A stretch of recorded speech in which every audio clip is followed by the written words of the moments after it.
एक बार फिर आपका स्वागत है आरव बारवाल के ब्लॉग में। आज हम आए हुए हैं पुष्कर। पुष्कर में 52 शक्तिपीठों में से 27वां शक्तिपीठ स्थित है, मणिवैदिक शक्तिपीठ, जहां माता सती के दोनों हाथों की कलाइयां गिरी थी।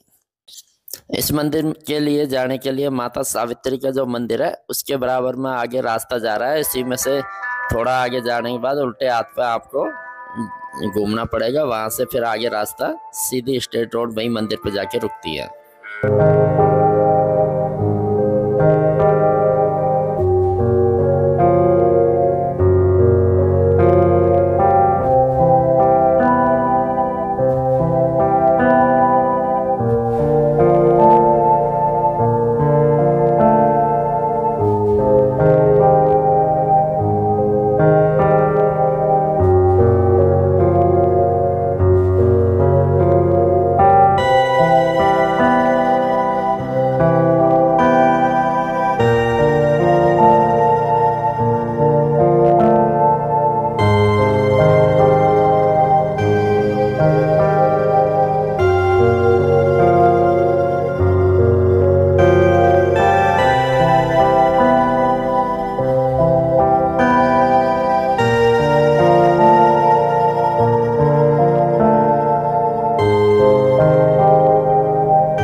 मंगल मांगल्ये शिवे सर्वार्थ साधिके शरण्ये त्र्यंबके गौरी नारायणी नमस्तुते।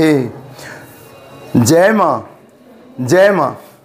माँ भगवती जय माँ से संबोधन होता है। माँ भगवती 51 शक्तिपीठों में से 27वां शक्तिपीठ। सती माँ के दोनों कलाई भाग। एक कलाई भाग को संस्कृत भाषा में मणिबंध कहते हैं, दोनों कलाई भाग को मणिवैदिक कहते हैं। जैसे हिंदी में एक कलाई को कलाई, तो प्रश्न होता है दायां या बायां। जब कलाई यहाँ कह देंगे तो कोई प्रश्न शेष नहीं रह जाएगा। ऐसे दोनों कलाई को देव भाषा संस्कृत भाषा में मणिवैदिका का ही संबोधन हुआ। तो माँ सती के दोनों खंड कलाई, जो पर्वत आप देख रहे हैं, ये पर्वत केवल साधारण पर्वत नहीं, ये स्वयं में 108 सिद्धपीठों में से 15वां सिद्धपीठ पर्वत। नाम पर्वत का पुरुहुता माता, पुरुहुता देवी। आदि काल में इसी पर्वत शिखर पर माँ सती के दोनों खंड कलाई पिंडी रूप में विद्यमान रही, जो पिंडी रूप आज भी विद्यमान है, जिनमें माँ आदिशक्ति गायत्री सहित मध्य भागे माँ भगवती पिंडी रूप में विराजमान। स्वरूप का नाम मणिवैदिक गायत्री पिंडी स्वरूप। बारी बारी कथा को सुनाएंगे। गायत्री इस पीठ में क्यों अवस्थित हुआ, भैरव यहाँ का सर्वानंद क्यों हुआ, यहाँ शिव शक्ति सम्मिलित में स्वरूप कैसे हैं, यहाँ अन्य मूर्तियों का यहाँ एकत्र होना, इस पीठ में निवास प्राप्त होना, ये सारी कथा है ब्रह्मा जी के यज्ञ दौरान से। ब्रह्मा जी के इस धरा में पूजनीय स्थली होने से पूर्व यह दोनों खंड कलाई इसी पर्वत शिखर पर माँ पिंडी रूप में विराजती रही। फिर आया समय ब्रह्मा जी की इस धरा में पूजनीय स्थली निर्मित होना। यज्ञ में माँ सावित्री स्वयं ब्रह्माणी होते हुए ब्रह्मा जी के यज्ञ में भाग नहीं ले पाई। यहाँ श्रृंगार में बैठी, तंद्रा आ गई, उनमें ही तल्लीन हो गए। जिस हेतु यहाँ लग्न मुहूर्त जब बीता जा रहा था यज्ञ का, तब देवताओं की व्याकुलता को देखते हुए ब्रह्मा जी ने मानस द्वारा माँ गायत्री का प्राकट्य किए। उन्हें वामभागी बनाकर मानस पत्नी के रूप में यज्ञ पूर्ण किए। यज्ञ पश्चात माँ गायत्री का प्रश्न रहा, देवता और ऋषिगणों आपने हमें उत्पन्न किए यज्ञ हेतु, अतएव हमें अनुकूल स्थान की उपलब्धि हो। देवताओं ने साधुवाद करते हुए उन्हें संकेत करते हैं, देवी गायत्री 12 कल्प के त्रेता युग में सती जी ने आत्मदह किए। पश्चात भगवान विष्णु के सुदर्शन द्वारा जो खंड भाग हुआ, जिनमें दोनों खंड कलाई का भाग पुष्कर के पुरुहता पर्वत में स्थित मणिवैदिक शक्तिपीठ विद्यमान है, आप उस पीठ में निवास प्राप्त करें ताकि मणिबंध के साथ साथ गायत्री नाम से पूजे जाए। माँ गायत्री अपने देखते देखते 2 स्वरूप में परिवर्तित हुए। जो दिखाई देने वाला स्थूल स्वरूप सो ब्रह्मा जी के वामांग में विद्यमान, माँ ब्रह्मा जी के निकट विराजमान, और अदृश्य शक्ति इस 27वां शक्तिपीठ दोनों खंड कलाई के निवास स्थान पर माँ गायत्री का भी निवास हुआ। एक खंड कलाई में जो पिंडी रूप में विद्यमान है, उस स्वरूप को 2 नामों से पूजे जाते हैं। कलाई का नाम मणिबंध, दोनों कलाई का नाम मणिवैदिक, तो पीठ को मणिवैदिक संबोधन प्रत्येक खंड को होगा। इसीलिए मणिवैदिक गायत्री आदि शक्ति आकार पिंडिका होने हेतु स्वरूप का नाम मणिवैदिक गायत्री पिंडिक स्वरूपा। वही माँ सती के द्वितीय खंड कलाई भगवान शिव के बिना ब्रह्मा जी के यज्ञ पूरे ना हो पाते। बीच यज्ञ तो ब्रह्मा जी प्रारंभ कर चुके थे, पहले विस्मृत हो गए, कारण माँ सावित्री श्रृंगार में तल्लीन हो गई। यज्ञ का लग्न मुहूर्त बीता जा रहा था। इन विचारों में ब्रह्मा जी महादेव को आमंत्रित कर नहीं पाए और लग्न मुहूर्त के बिता जाने कारण उन्होंने जल्दी श्री गणेश करके यज्ञ प्रारंभ कर चुके। बीच यज्ञ में व्यवधान आने लगा, कभी कपाल आ रहे हैं, कभी आटमट के रूप में, ऐसा भगवान शिव का कई अलौकिक रूप वहाँ पर यज्ञ में। जब ब्रह्मा जी ने इन व्यवधान को देखते हुए उन्हें ध्यानस्थ होकर देखते हैं कि हमने तो महादेव जी को निवेदन नहीं किए, अतः बीच यज्ञ में महादेवी जी को रिझाते हैं, मनाते हैं, निवेदन करते हैं, देवादिदेव आपके बिना यज्ञ पूर्ण कैसे होंगे, अतः आप कृपा करें यज्ञ में भाग लें।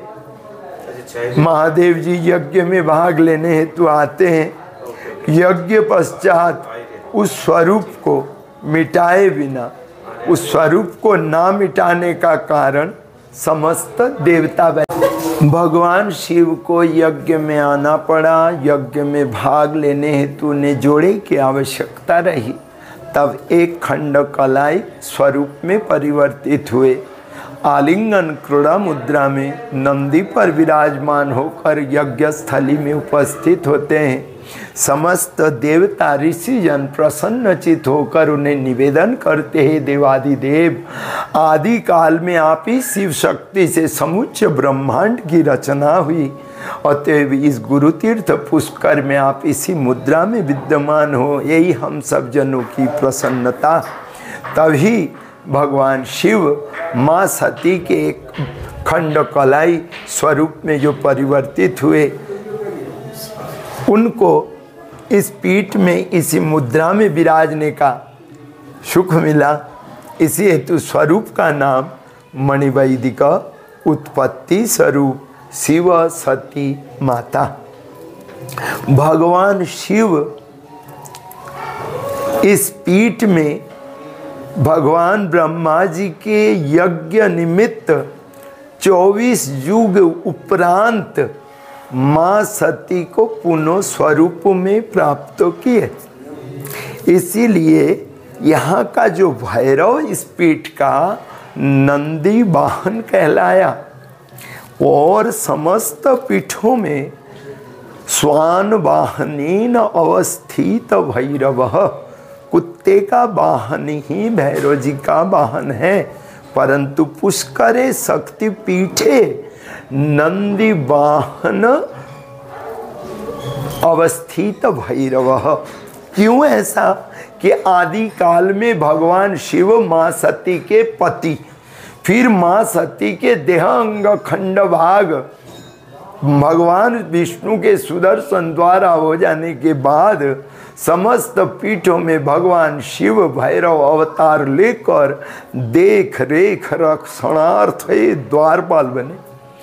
और 24 युग बाद जब ब्रह्म पुष्कर की रचना हुई, ब्रह्मा जी का यज्ञ में महादेव को सम्मिलित होने हेतु जोड़े की आवश्यकता रही, तो माँ सती के एक खंड कलाई पुनः स्वरूप में परिवर्तित होकर आलिंगन क्रोड़ा मुद्रा में नंदी पर विराजमान होकर यज्ञ में भाग लेना।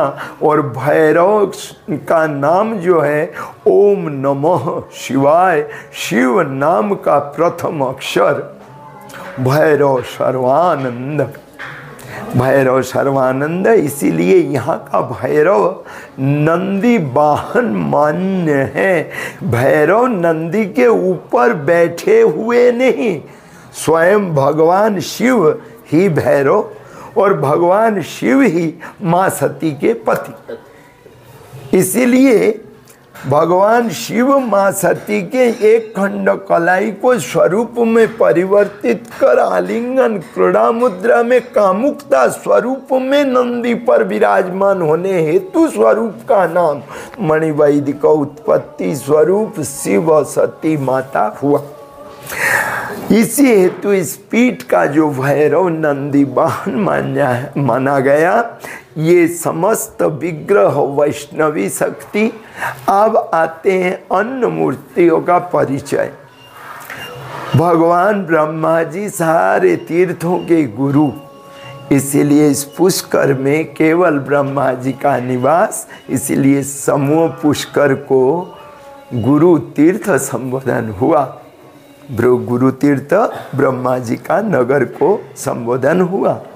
और ब्रह्मा जी के इस नगर को उत्पत्ति का केंद्र माना गया। क्यों कि ब्रह्मा जी समुच्चय सृष्टि का उत्पत्ति करता, समुच्चय सृष्टि में केवल पुष्कर में उनका पूजा माने जाने कारण इस पुष्कर को उत्पत्ति का केंद्र गुरु तीर्थ संबोधन हुआ।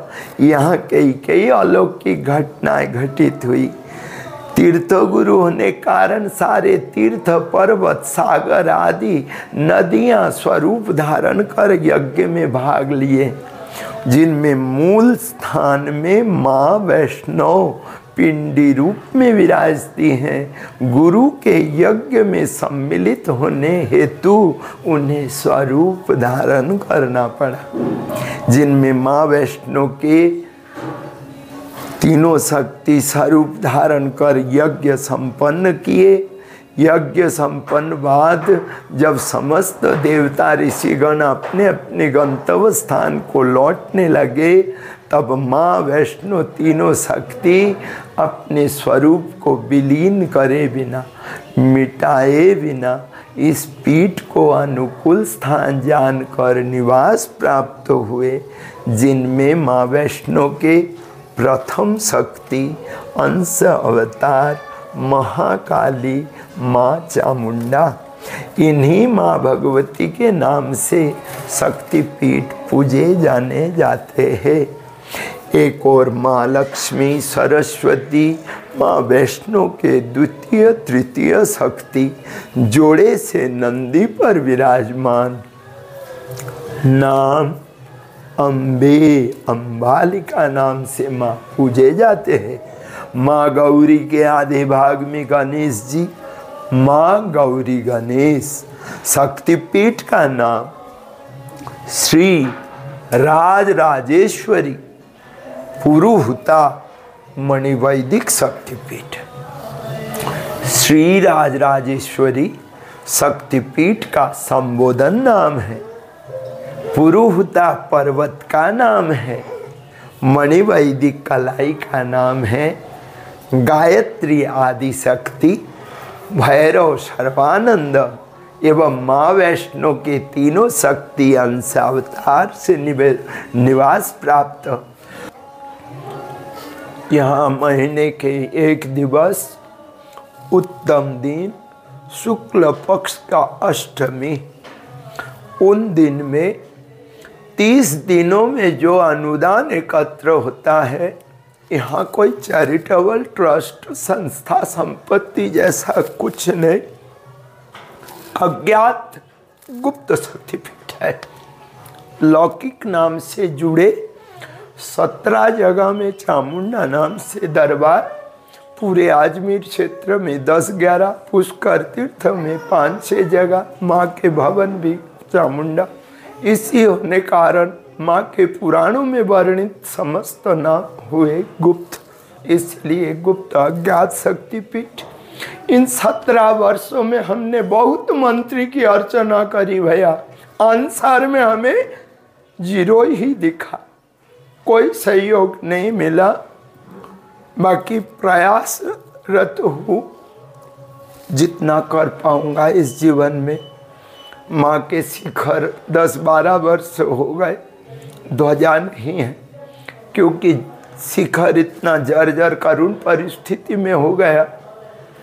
52 फुट ऊंचा में कौन जाएगा, कुछ सीढ़ी वगैरह है नहीं, रस्सी पकड़ के जाए, जिस जगह में रस्सी बांध रखे हैं वो कलश का जगह इतना दूर तक तो टूट रहा है। मोर कबूतर बांदर बैठते हैं तो मसाला टूट के नीचे आते हैं। इसीलिए माँ से प्रार्थना किया और माँ से जो प्रेरणा मिला उससे भक्तों का दिया कर्ण से जो यज्ञ करते हैं, यज्ञ का 10 अन्नदान के रूप से भंडारा हो जाता है। फिर उनमें थोड़ा थोड़ा जो अनुदान बच जाते हैं उनको लेकर माँ का ये कुटिया बनाने का प्रण लिया है। आने वाला भविष्य में संस्था भी बनेगा, ट्रस्ट भी बनेगा, परंतु वर्तमान में सरकार को तो कुछ पता है नहीं। सरकार को पता होने की आवश्यकता कहाँ है? जब क्षेत्रवासी जन जागरण में आ जाए, सरकार को आवेदन पहुँचे। सरकार के लिए तो ये मंदिरों का शहर केवल श्रवण में है, प्रत्यक्ष में तो कुछ नहीं, क्योंकि इतना अनन्य अवर्णीय स्थान है इस पुष्कर तीर्थ में, जो आज भी बहुत सारे स्थान गुप्त भी होंगे, क्योंकि माँ की दरबार को 17 साल से सेवा में जुटा हूँ। यहाँ की जो परिस्थिति और क्षेत्रवासी का जो रुझान इस पीठ के प्रति, सो देखकर लगता है कि माँ का इस पीठ को व्यवस्थित होने में भी कई वर्ष और भी लगेंगे, जिनमें शायद मेरा आयु पूरा नहीं कर पाएगा। तो ये मेरे को पूरा उम्मीद विश्वास है कि माँ के ये जगत जननी का दरबार को सुसज्जित करने के लिए सहयोग के साथ साथ अर्थबल की भारी व्यवस्था हो, तब यह स्थान जल्दी कुछ काल में संभवतः बनकर तैयार हो जाए। मेरा मन माँ से एक प्रार्थना है कि माँ, आप जगत के माता और उस जगत पिता गुरु तीर्थ पुष्कर राज में ब्रह्मा जी के नगर में आपका पीठ होते हुए भी जो आज जन साधारण की देखरेख में रुझान नहीं है, उनके इधर इस तरफ रुख नहीं मुड़ रहा है, इसका एक ही कारण है। यदि मान लीजिए आज मैं 10, 20, 50 फुट लेकर जैसे तैसे मसाला से टिप पॉलिश करके रंग रोगन कर भी दूं, परंतु वो कितनी समय की, 2 साल, 4 साल, 10 साल, 20 साल, उसके बाद वापिस छेनी हथौड़ा लगाओ। हम नहीं चाहते हैं भगवती के इस दरबार में प्रायः 10-20 साल में फिर छेनी हथौड़ा लगे। इसीलिए हम माँ से यही प्रार्थना करते हैं और आरोप लगा के करते हैं कि माँ, जिस राजस्थान के गुरु तीर्थ में तुम्हारा निवास, उस राजस्थान ने से पत्थरों को अयोध्या लेके चले जा रहे हैं राम मंदिर अपना बनाने के लिए। क्यों यहाँ तुम बैठे हो, तुम नहीं बना सकते अपना घर को ताकि तुम्हारा घर भी अजर अमर हो जाए? हजारों हजारों वर्षों तक तुम्हारा दरबार में छेनी हथौड़ा तो नहीं लगे? एक जन्म में, 2 जन्म में, कई जन्म में ही नहीं लगे। आज राम मंदिर इतना व्यवस्थित बनाया तो हमारे गुरु तीर्थ पुष्कर में माँ के शक्तिपीठ की रुझान जनों में नहीं है। क्योंकि नहीं है? स्नेह, प्रीति, ममता, आदर, प्रेम, दया, करुणा सारे मानव मात्र में गॉड गिफ्ट है, परंतु वो वहां तक पहुंचेंगे जब चिट्ठी में पता लिखोगे, जन मानव तक उनकी संज्ञा को पहुंचा पाओगे। परंतु मैं अकेला चेन का एक कड़ी में कहां तक पहुंचूंगा? इसीलिए मैं तो इसी बाड़े में 17 साल से रो रहा हूं। कोई जाने माने उन विद्वत जनों तक पहुंचे, उन धनी जनों तक हमारे माँ के संकेत पहुंचे, ताकि माँ के दरबार भी भव्य पत्थर का मंदिर एक बार बन जाए, ताकि दोबारा किसी जन मानव को सिवाय दर्शन करने के अलावा कुछ करने की जरूरत नहीं। एक बार माँ का दरबार पत्थर का सुंदर बन जाए, कई हजारों वर्ष की माँ के मंदिर की व्यवस्था अनुकूल हो जाए, ताकि बार बार ये छेनी हथौड़ा देवताओं के घर में लगना, वो अपने घर को ही हम बार बार नहीं तोड़ने का प्रयास करते हैं कि एक बार जैसे तैसे बना लिया फिर कैसे तोड़ें उसको। मन में कितना दुख होता है। वही माँ के घर में यदि जगत के माँ के घर में बार बार छेनी हथौड़ा, धूल मिट्टी इसी रूप से वर्षों वर्षों तक चलते रहे तो उनको हम कहाँ शांति दे रहे हैं?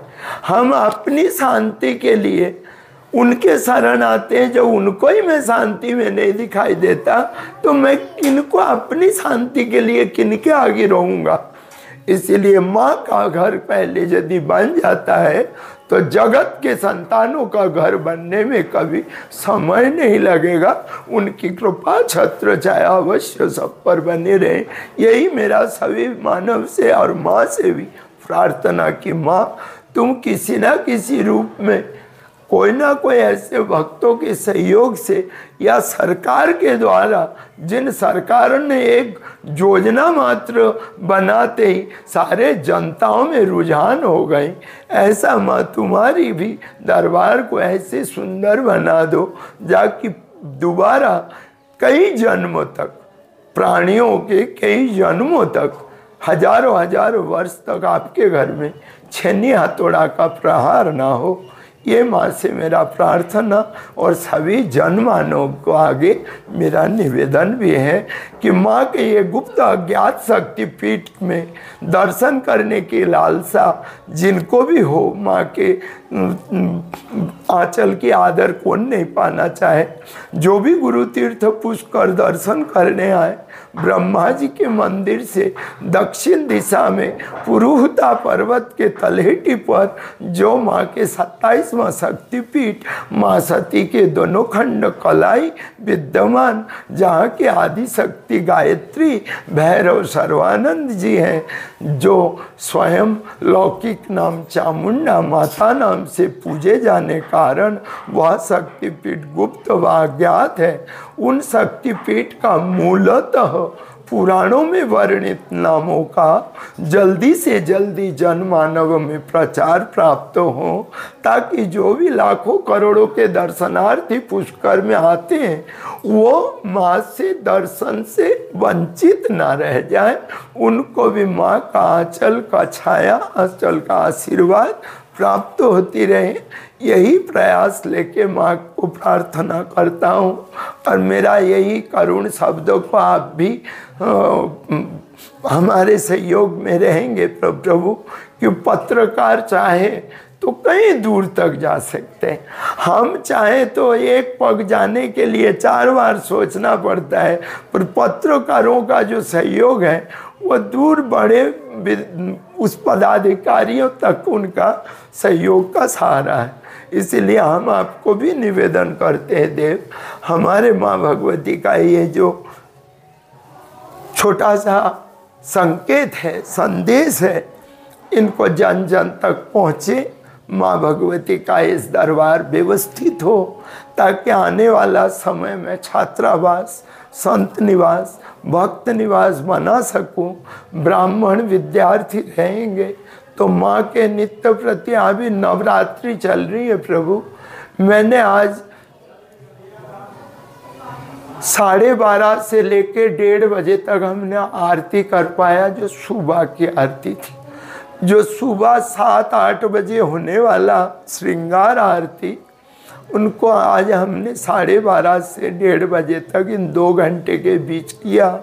अब ये विचार करिएगा कि मैं किस उलझन में हूँ।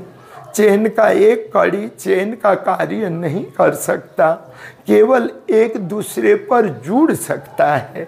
सो मैं एक कड़ी बनकर आप लोगों को जोड़ने का निवेदन करता हूँ, ताकि यहाँ व्यवस्थित हो जाए, तो छात्रावास की सुविधा हो, नित्य प्रति यज्ञ, नित्य प्रति माँ का विशेष अभिषेक पूजा, नित्य प्रति माँ का पाठ जाप आदि, नित्य प्रति भोजन की सुविधा, ये सब सुलभता होती रहेगी तो माँ स्वतः ही जन जागरण की दुख को हरने में तनिक भी दुख समय नहीं लगाएंगे। माँ को सुसुप्ति अवस्था से जगाने का 4 प्रणाली है। वह 4 प्रणाली बड़े सहज और बड़े उत्तम है। वह 4 प्रणाली है, माँ को भव्यता के साथ उनके अच्छे से अभिषेक अर्चन करना, उनके नाम का पाठ करना, उनके जो भी मंत्र है उनकी जाप करना, और उनके नाम के आहुति यज्ञ नित्य प्रति होते रहना। इससे सुषुप्ति अवस्था से माँ जागृत अवस्था को आ जाएंगे। फिर उनकी कृपा छत्र छाया की जो कृपा हम सब जनमानव में बरसेंगे, उनके हम तो तुलना नहीं कर सकते कि क्या बताएं, क्या बखान करें आपके आगे। बस माँ को गुप्त से प्रकाशित के ओर ले जाने का और उनको आवाहन करने का एक मन में आशा है। और कुछ वर्षों से माँ के शरण में यही भाव से जुटे हैं। मैं आज यात्रा का मेरा एक पड़ाव है। हरिद्वार से निकले 21-22 साल हो गए। उसके बाद नर्मदा नदी का परिक्रमा करते हुए ओमकारेश्वर से माँ के इस पीठ में ब्रह्म पुष्कर दर्शन करने आए थे 2007 में, और तभी से माँ के शरण में है। यहाँ की करुण परिस्थिति को पाया, देखा, और जो माँ के ओर से हमें संकेत मिला, जो प्रेरणा मिला, उन्हीं के अनुसार ये चाकरी में जुटा हुआ हूँ, माँ के शरण पाया हूँ।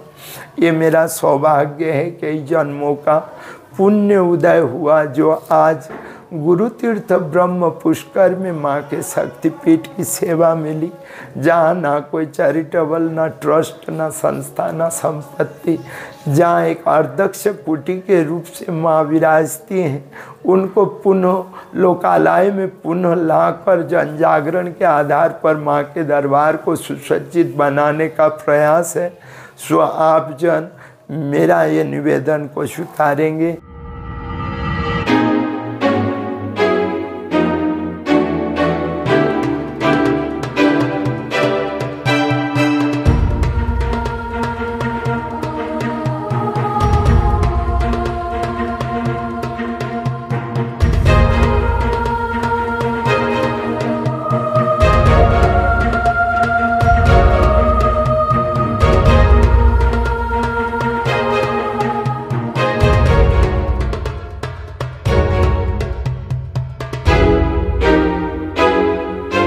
आपका जब कभी भी पुष्कर घूमने आना हो तो माता के 27वें शक्तिपीठ के दर्शन जरूर करें, और ज़्यादा से ज़्यादा इस मंदिर के निर्माण में सहयोग करने की कोशिश करें।